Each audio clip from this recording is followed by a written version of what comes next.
నీకొక ఆశ ఉండొచ్చు, నాకొక ఆశ ఉండొచ్చు, నీకొక కోరిక ఉండొచ్చు, నాకొక కోరిక ఉండొచ్చు. తండ్రి దగ్గర పోయి నిలబడాలా. నాకు ఇట్లాంటి ఆలోచన వస్తుంది, నీ చిత్తం ఏమి నాన్న అని అడగాల. అడిగితే నాన్న ఏం చెప్తాడు? అమ్మగా ఉన్నాడా? బిడ్డకు అర్థమైపోతుంది, అమ్మకి ఇష్టం లేదు, నాన్నకి ఇష్టం లేదు. వెంటనే ఏం చెప్తా చేస్తాను నాన్న. యేసు చెప్పాడు అక్కడ, ఒక ఒరిజినల్ కొడుకు దేవుని చూసి మొరపెడుతున్నాడు, నానా ఈ పాత్ర తొలగించు, సిలువ వద్దు నాకు. దేవుడేం సమాధానం చెప్పలే. యేసు అట్టే చూస్తున్నాడు, తండ్రి చూస్తున్నాడు, మాటలే చెప్పలే. అమ్మగా ఉన్నాడు.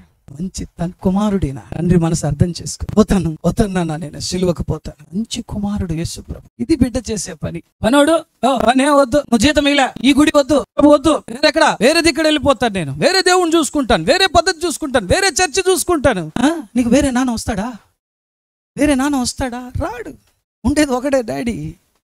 గుర్తుపెట్టుకోండి, బైబిల్ మనకు నేర్పించేది వేరు, లోకం మనకి నేర్పించేది వేరు.